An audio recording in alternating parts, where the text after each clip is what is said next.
If someone asked you right now, tell me about yourself, would you know exactly what to say? Or would you freeze, panic, and start saying random things? Because one bad self-introduction can make you sound nervous, unprepared, and less confident than you actually are. But in the next few minutes, I'll show you a simple formula that makes you sound confident, natural, and memorable every single time. Let's start with the first thing people hear from you, your greeting.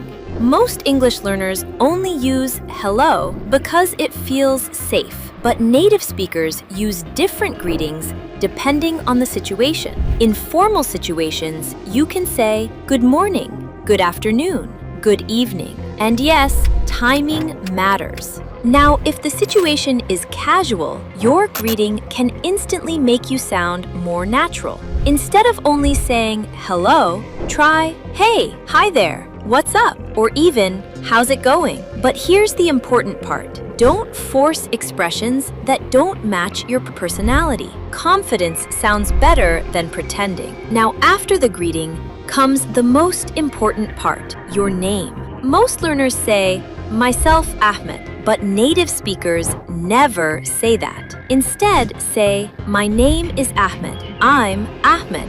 Or, hi, this is Ahmed speaking, especially on phone calls. Simple, natural, correct.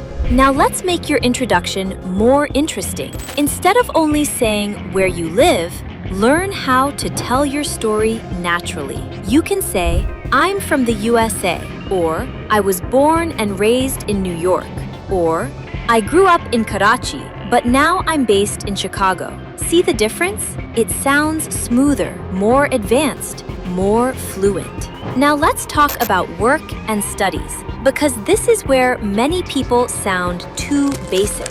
Instead of, I work in office, say, I work in marketing. I work as a graphic designer. I work for a software company. And if you're a student, I'm currently studying computer science. I'm about to graduate. I recently completed a course in digital marketing.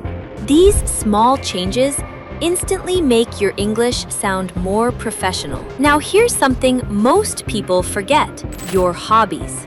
Instead of saying, I like cricket, try, I'm a huge fan of cricket. I really enjoy photography. I'm passionate about fitness and self-improvement. That sounds way more engaging.